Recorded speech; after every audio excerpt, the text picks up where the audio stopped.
તમને સંગીતનો શોખ છે તો વાંધો નહીં, ઠાકોરજીને સંગીત સંભળાવો. તમને જેનો જેનો શોખ હોય, સારા સારા વસ્ત્ર શિંગાર, તો ઠાકોરજીને ધરીને પછી તમે પહેરો. આપણે ત્યાં પેલો માર્ગ નથી, આમ કે ખોટું વૈરાગ્ય બતાડવાનો માર્ગ નથી. આપણે ત્યાં સહજ રીતે થઈ જાય.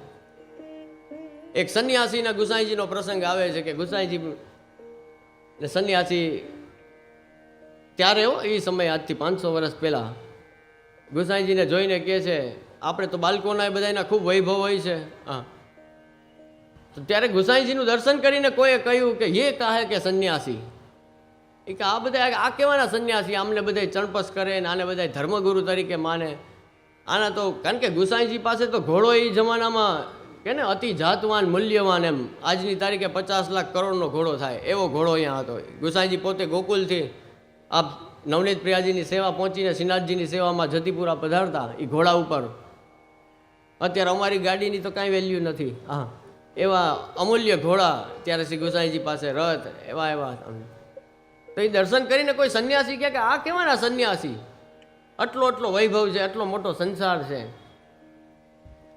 શ્રી ગુસાઈજી કહેતો કે આ છોડ્યું લે, 1 જ મિનિટ થાય, અમારે કોઈ વૈભવ જોતો નથી, હું માલિક મારા ખાલી નવનીત પ્રિયાજીને બહાર પધરાવી લઉં, પછી બધું તું રાખ જા.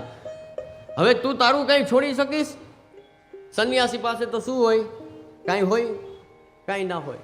એક માગવા ભિક્ષા પાત્ર હતું, કમંડલ હતું માગવાનું. એને એમ થયું કે હવે આ એ મૂકી દઈશ તો સાંજે માગીશ કેમાં? ઓમ સંન્યાસીઓ પણ એ કમંડલને છોડી ના શક્યા. એટલે એ સંન્યાસી કરતા એ સંસારી ક્યાંય અગત્યના છે. સહજ રીતના ત્યાગ થવો જોઈએ. અને હું તો એ જ કહું છું કે જે ભોગવેલું હોય ને, જેણે એ જ છોડી શકે. જેની પાસે પહેલેથી જ કાંઈ ના હોય ને પછી એમ કહે કે હા હું સંન્યાસ લઈ લઉં, તો એનો કાંઈ અર્થ નથી. મહાપ્રભુજી કહે છે કે પસ્તાવા સિવાય કાંઈ હાથમાં નહીં આવે. કલિયુગમાં સંન્યાસ લેશો ને તો પસ્તાવાનો જ છેલ્લે વારો આવશે. એનું કારણ છે, તમે એ વાતને સમજો કે કોઈને કદાચ અચાનક વૈરાગ આવી જાય, ક્યાંક કથા સાંભળી હોય ને પછી એમ થઈ જાય કે હવે દુનિયામાં કાંઈ છે નહીં, સાર હાલો જાઉં જંગલમાં વયો ગયો. જંગલમાં જઈને 1 દી ગયા, 2 દી ગયા, પછી ઓલો ઉભરો તો ધીમે ધીમે સમી જાય ને. હા, અને પછી 3જે દિવસે એને એમ થાય, ખાલી મનમાં, પ્રેક્ટિકલી કરવાની જરૂર નથી, એને મનમાં ખાલી એમ થાય ને કે આજે તો શીરો બનાવીને ખાય ને તો કાંઈ ખારું. વાત પૂરી થઈ ગઈ મારા વાલા. ખાલી મનમાં એમ આવ્યું કે આજે શીરો બનાવવો છે ને ખાવો છે, એટલે એ સંન્યાસ તૂટી ગયો કહેવાય. આપણે અહીંયા કોઈ પ્રોબ્લેમ નથી. આપણે અહીંયા વૈષ્ણવને વિચાર શું આવે છે કે આજે મારા પ્રભુને શીરો બનાવીને અંગીકાર કરાવું, ધરું ને પછી ખાવું, કોણ ના પાડે છે તમને? હા, બસ ફરક એટલો જ છે, ઠાકોરજી સાથે જીવન જોડેલું રાખવાનું છે. પછી આપણું લૌકિક કંઈ બાધક રહેતું નથી. તમારા કોઈ પણ શોખ હોય, રાગ ભોગ શિંગાર જે કાંઈ ધરવું હોય, ઠાકોરજીને અંગીકાર કરીને પછી પ્રસાદના રૂપમાં તમે આનંદ કરો. એની સામે કોઈ ચિંતા નથી, કોઈ હરકત નથી. અને શ્રી ગોસાઈજીએ તો શ્રીજી બાવાને કેવા લાડ લડાવ્યા.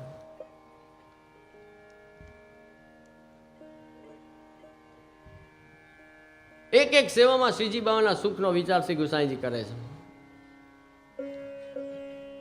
એક હરિરાય મહાપ્રભુનું સુંદર કીર્તન યાદ આવે છે મને અત્યારે, કે પ્રેમ હોય ને, પ્રેમ અગર દુનિયામાં, તો આ લૌકિક પ્રેમમાં તો મારા વાલા કાંઈ વાતમાં માલ નથી. શું કહું તમને? હા, આપણા લૌકિક પ્રેમ તો બહુ તકલાદી હોય છે.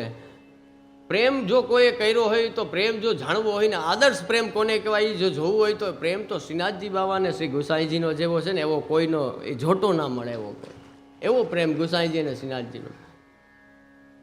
લૌકિક પ્રેમમાં તો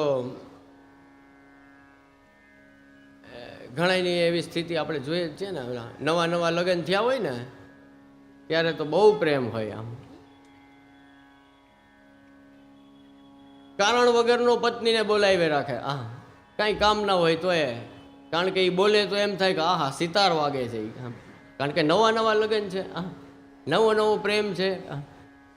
અને એ જ દંપતીને 2-4 વર્ષ પછી જોવા જવાય. 3-4 વર્ષ નીકળી જાય. હવે અત્યારે લૌકિકના પ્રેમની તો હાલત આવી છે બધી. હા, પછી 3-4 વર્ષ પછી જવું ને એટલે ઓલી વચ્ચે બિચારી કંઈક બોલવા જાય ને તોય ઓલો કે એ ચૂપ રે, તને તને શું ખબર પડે વચ્ચે બોલ બોલ કરીને. પેલા એ ઘણી ઘણી બોલાવતો કઈ ને આમ કે તારો અવાજ સંભળાય મને, અને એ જ પત્ની 4 વર્ષ પછી એને કરકસા લાગવા માંડે કે એ વચ્ચે બોલમાં તું, તને શું ખબર પડે. નહીં બોલે તો એમ થાય કે પાણા પડ્યા. આ તો લૌકિક પ્રેમની સ્થિતિ છે આપણી. પેલા તો બે દોસ્તાના બનતું એવું મિત્ર ન આમ ભેટી પડે ને આપણને એમ થાય કે ઓહો આ બેન ભાઈઓને ના બને એવું તો આ 2 જણાને બને છે. ને 2-4 વર્ષ પછી જોવો તો 2 કોર્ટમાં કેસ હાલતો હોય, બાંધતા હોય એવું. લૌકિકમાં બધું આવું હોઈ શકે. અલૌકિક પ્રેમમાં વધારો જ હોય, વૃદ્ધિ જ હોય, વધતો જ જાય વધતો જ જાય, એમાં ઘટાડો ના હોય ક્યારે. શ્રી ગુસાઈજી અને શ્રીનાથજીનો પ્રેમ એટલો અદ્ભુત છે કે શ્રી હરિરાય મહાપ્રભુ એક કીર્તન આપનું જે કે કેસર કી ધોતી કટી કેસરી ઉપરના ઓઢે તિલક મુદ્રા ધર ઠાળે મંદિર ગીર ધર કે. આપ દર્શન કરે છે, શ્રીનાથજી બાબા શિંગાર ધરી રહ્યા છે, ગુસાઈજી શિંગાર ધરાવે છે. વાલા પ્રેમથી આમ ગુસાઈજી શિંગાર કરતા એમાં શું બાકી હોય. આવી રીતે માલા બતાવે છે શ્રીનાથજીને, ગાલ ઉપર હાથ ફેરવે છે કે શ્રીજી બાબા આ ધરવી છે. શ્રીનાથજી બાબાને ગમે તો હા પાડે છે, નહીં તો મોઢું બગાડે છે કે આ નહીં, આજે પહેલી માલા ધરવી છે, આજે પહેલું ધરવો છે, આજે પહેલો શિંગાર ધરવો છે. બે પરસ્પર એટલા આનંદથી એ દ્રશ્ય શ્રી હરિરાય મહાપ્રભુ દર્શન કરે છે. આપ લખે છે કે દૌ જન કી પ્રીત કછું કાહુ પે ન કહી જાત, દૌ જન કી પ્રીત કછું કાહુ પે ન કહી જાત, ઇત નંદ નંદન ઉત શ્રી વલ્લભ વર્કે.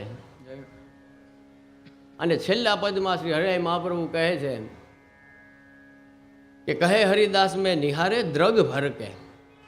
આ કીર્તનનો ભાવ, સમય અત્યારે ઓછો છે એટલે હું બહુ ઝડપથી કહું છું કે આ કીર્તનનો ભાવ એવો છે કે ઠાકોરજી શ્રીનાથજી બાબાના શિંગાર ગુસાઈજી કરે છે, ગુસાઈજીના શિંગાર ધરવામાં જાણે કેટલો આનંદ આવતો હશે, શ્રીનાથજી બાબાને ગુસાઈજી પાસે શિંગાર ધરાવવામાં જાણે કેટલો આનંદ આવતો હશે. એ હરિરાય મહાપ્રભુ કહે છે કે એ બંનેના આનંદનું હું અહીંયા નથી કહેતો, એ તો મને ખબર નથી કે એ બંનેનો આનંદ તો ખૂબ હશે જ, પરસ્પર ખૂબ આનંદ બંનેને આવતો હશે. એ મને ખ્યાલ નથી કે બંનેનો આનંદ કેવો હશે, પણ એ બંનેના દર્શન કરીને મને જે આનંદ આવે છે ને એ આનંદની તો કોઈ કલ્પના જ કરી શકાય એમ નથી, એની કોઈ ગણતરી થઈ શકે એમ નથી.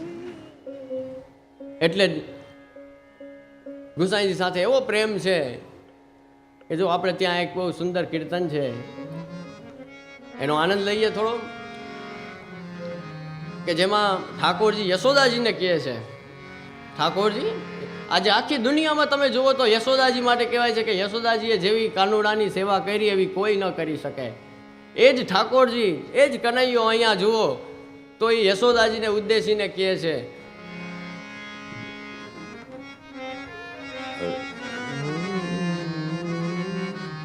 હા ભોગ શિંગાર યશોદા મૈયા શ્રી વિઠ્ઠલનાથ કે હાથ કો ભાર. ભોગ શિંગાર યશોદા મૈયા શ્રી વિઠ્ઠલનાથ કે હાથ કો ભાર. આની કે નવાય શૃંગાર કરત હૈ આછી રુચિ સોમોહી પાગ બંધાવે શ્રી વિઠ્ઠલનાથ કે હાથ કો ભાર. ભોગ શિંગાર યશોદા મૈયા શ્રી વિઠ્ઠલનાથ કે હાથ કો ભાર. હવે ખાસ સાંભળવા જેવું આગળ કહે છે યાતે